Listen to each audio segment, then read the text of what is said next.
Les lois du succès de Napoleon Hill, premier volume, La règle d'or, audio numéro 1. Aucun homme ne lira la philosophie des lois du succès, ne serait-ce qu'une fois, sans devenir par la suite mieux disposé à réussir dans son métier. Albert H. Gray. Vous pouvez, si vous croyez que vous pouvez. Avec cette leçon, nous nous approchons du sommet de la pyramide de ce cours sur les lois du succès. Cette leçon est le principal guide qui vous permettra d'appliquer de manière profitable et constructive les enseignements acquis dans les lois du succès. Il y a plus de pouvoir caché que la plupart des gens ne le croient dans l'ensemble des leçons de ce cours. Cette leçon sera, si elle est étudiée et pratiquée, le gouverneur qui vous aidera à diriger votre bateau du savoir à travers les rochers et les récifs de l'échec qui surgissent fréquemment sur la voie de ceux qui deviennent soudainement puissants.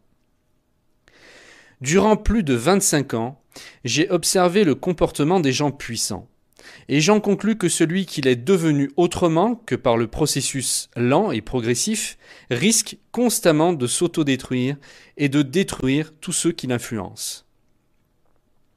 Respectez rigoureusement la loi exposée dans cette leçon. Il est peut-être évident pour vous que ce cours entier permet d'atteindre la puissance à des proportions qui peuvent vous faire accomplir des choses apparemment impossibles. Heureusement, il est tout aussi évident qu'on ne peut atteindre cette puissance que si l'on respecte les nombreux principes fondamentaux exposés dans cette leçon qui est basée sur une loi d'une importance égale, voire supérieure à toutes les autres lois exposées dans le cours. De même, il est évident pour l'étudiant attentif que cette puissance peut perdurer uniquement s'il respecte rigoureusement la loi sur laquelle est fondée cette leçon, à savoir la soupape de sûreté, qui protège non seulement l'étudiant imprudent de ses propres erreurs, mais aussi ceux qu'il pourrait mettre en danger s'il essayait de transgresser l'ordre établi dans cette leçon. Se contenter de la puissance qu'on peut atteindre en assimilant les connaissances transmises par les leçons de ce cours, sans comprendre parfaitement ni respecter strictement la loi exposée dans cette leçon, c'est se contenter d'une puissance qui peut à la fois détruire et bâtir. Je vais vous révéler maintenant, non pas une chose que je pense être vraie, mais une chose dont je sais être vraie. En fait, ce n'est pas moi qui ai inventé la vérité sur laquelle est fondé ce cours, et notamment cette leçon. Je n'y ai ajouté aucune revendication, excepté le fait que je l'ai appliqué constamment dans ma vie quotidienne pendant plus de 25 ans de combat journalier. Et comme j'ai fini par me l'approprier autant que mes fragilités et mes faiblesses humaines, j'ai pu en tirer profit. Des preuves concrètes. Si vous voulez une preuve concrète de la véracité des lois sur lesquelles est basé ce cours en général, et cette leçon en particulier, je serai incapable de vous satisfaire si ce n'est par un seul témoin qui est vous-même. Vous ne pourrez avoir des preuves concrètes que si vous expérimentez et pratiquez vous-même ces lois. Si vous voulez des preuves plus solides et plus réelles que les miennes, j'ai l'honneur de vous indiquer les enseignements et la philosophie de Jésus-Christ, Platon, Socrate, Épictète, Confucius, Emerson et, parmi les philosophes plus modernes, James et Münsterberg, car c'est à partir de leurs œuvres que les plus importants principes fondamentaux de cette leçon ont été élaborés, excepté ceux que j'ai accumulés de ma propre expérience limitée. La règle d'or. Depuis plus de 4000 ans, les hommes ont prêché la règle d'or comme étant une bonne règle de conduite. Mais malheureusement, le monde a accepté le message tout en ignorant complètement le vrai sens de ce commandement universel. Nous avons simplement considéré la philosophie de la règle d'or comme une règle de conduite morale saine. Mais nous n'avons pas compris la loi sur laquelle elle est fondée. J'ai entendu la règle d'or citée des dizaines de fois, mais je ne me rappelle pas avoir entendu parler de la loi sur laquelle elle est fondée. Ce n'est que récemment que j'ai moi-même compris cette loi, c'est pour cela que je pense que ceux qui la citaient ne la comprenaient pas entièrement. La règle d'or est essentiellement de traiter les autres comme on aimerait être traité soi-même. Pourquoi traiter les autres avec amabilité? Mais pourquoi? Pour quelle raison réelle devrait-on traiter les autres avec amabilité? En voici la réponse. Parce qu'on récolte ce que l'on sème. C'est une loi éternelle.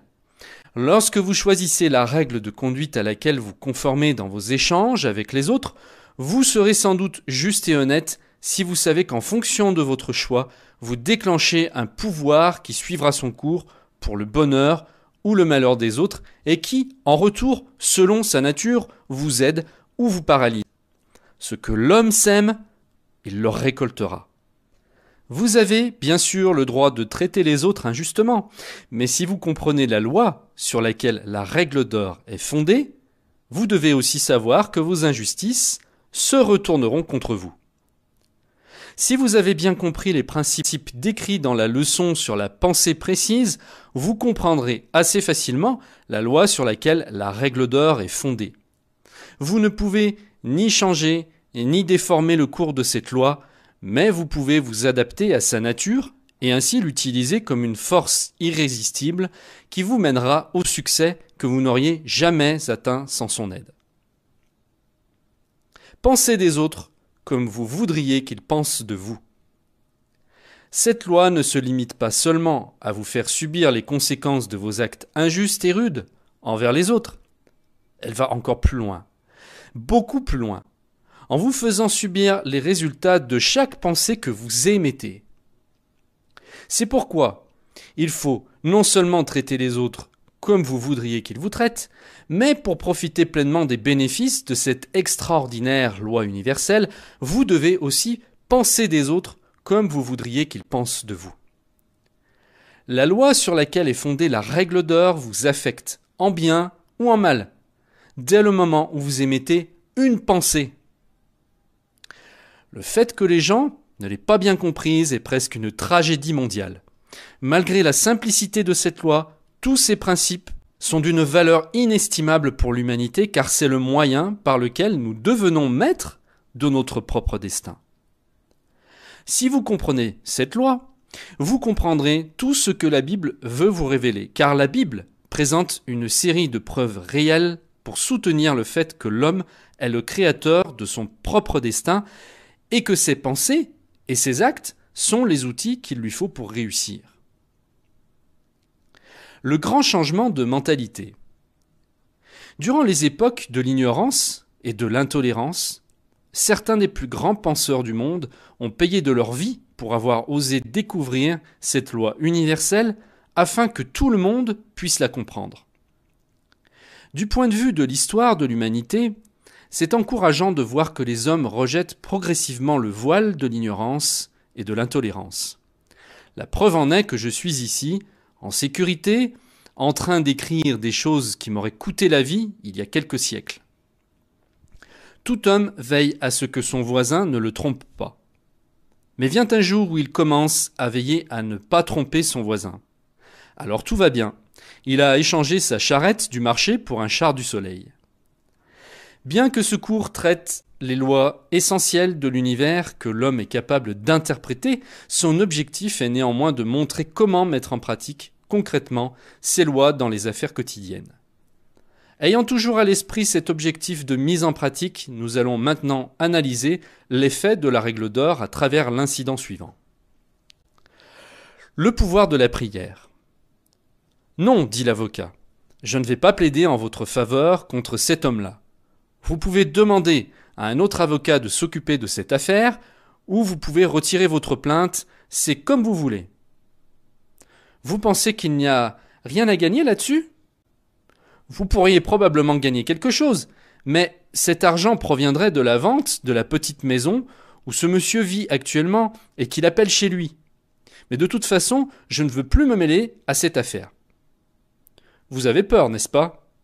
Pas du tout. Je suppose que le monsieur a prié longuement pour qu'on le laisse tranquille. Oui, tout à fait. Et vous avez cédé à ses prières ? Oui. Mais qu'est-ce que vous avez fait ? Je crois que j'ai versé quelques larmes. Et le vieux gars vous a prié longuement, vous dites ? Non, Je n'ai pas dit ça, il ne m'a adressé aucun mot personnellement. Alors, est-ce que je peux me permettre de vous demander à qui s'est-il adressé? À Dieu, le Tout-Puissant. Alors, il s'est mis à faire une prière, n'est-ce pas? Pas pour mon bénéfice, en tout cas. Vous voyez, j'ai trouvé la petite maison assez facilement. Et j'ai frappé à la porte d'entrée qui était restée entr'ouverte. Mais personne ne m'a entendu.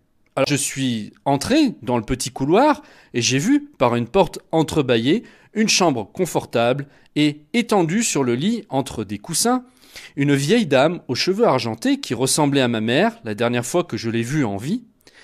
J'étais juste sur le point de frapper à la porte quand elle a dit « Ça va, mon père, commencez, je suis prête ». Agenouillé à côté d'elle, il y avait un vieil homme aux cheveux blancs, encore plus âgé que son épouse. Alors je n'aurais jamais frappé à la porte pour rien au monde. Il commença. D'abord, il rappela le fait qu'ils étaient toujours des enfants obéissants de Dieu, et que peu importe les décisions qu'il prendrait pour eux, ils ne devaient pas se révolter contre sa volonté.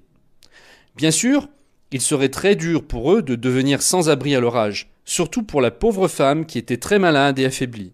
Si seulement un des garçons avait été épargné.